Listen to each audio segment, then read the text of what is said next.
Hey, what's up? This is your homie Jamal Baraka from GT Media Reviews. This week we're going to be doing our review of Daphne Byrne from Joe Hill, Hill House Comics from DC Black Label.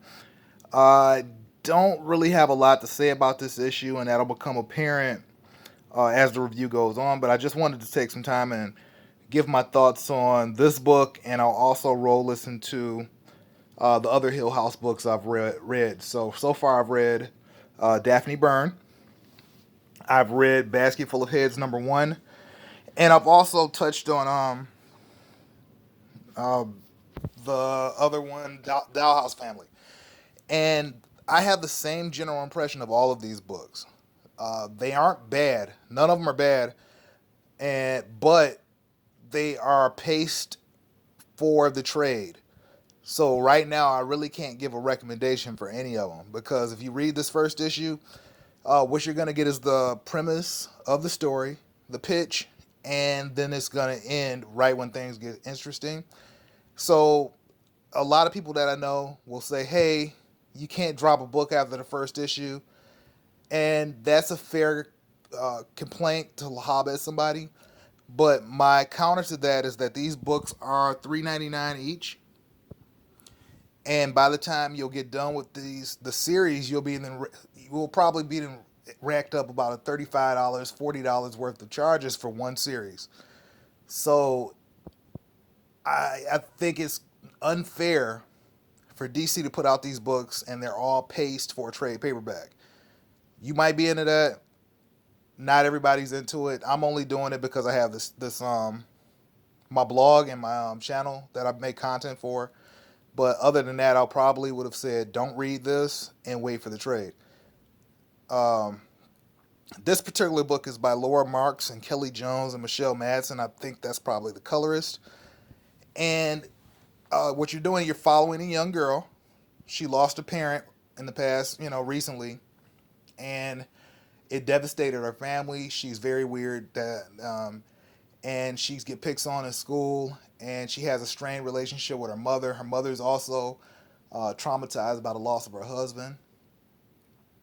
They hire a medium, and the medium basically tries to con the family and some stuff. But while all this is going on, Daphne is having dreams of spirits trying to get her in contact with her dad.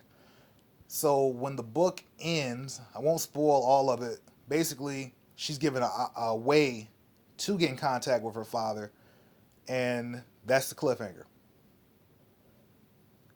And that's my review of the book because there's really nothing else there. I could tell you that the art's okay. You know, there's nothing really bad here or anywhere in the book.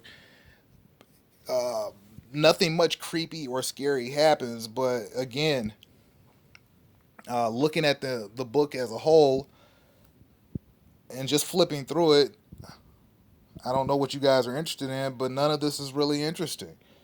You got this one creepy book page toward the end where the guy says that, hey, I can invite you to meet your father, and that's about it for the entire story.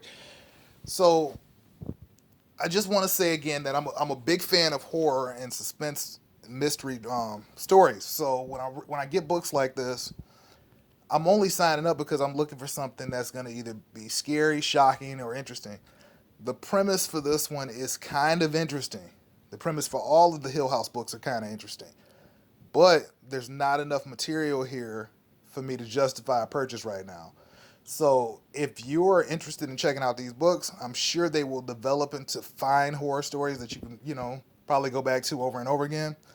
But this monthly price just is not worth it. And I would say probably stay away and hang back until the trade is there or there's another format that will be better, suited just for your budget.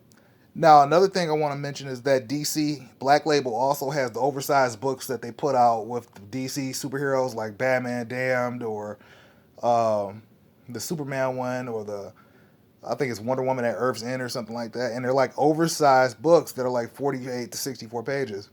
This series would have been perfect for that format because you would have had more content per book. And if the book was like 48 pages and $5.99 each, probably would have been worth it. Right now, probably not. My rating for this book is probably gonna be B minus, so that would be like an 80. B minus, B or C. It's not a F or a D or a F. The problem with the book is the format and the price model. It's not really the story because there's not much here for me to judge. So wait on a few more reviewers to see if you want to check this out. Check it out and give me your feedback. You might like it more than I did. And you can give me your feedback in the comments and we can chat it up. Again, this is Jamal Baraka, GT Media Reviews. You can subscribe, like, follow, commune with me anywhere you locate GT Media Reviews, or you can just check out my blog for more written reviews. I'm about to write up a review for Kick-Ass number, I guess this is 10, came out last year, or the year before. I'm way behind. And that's going to be my next review. Talk to you guys later. Peace.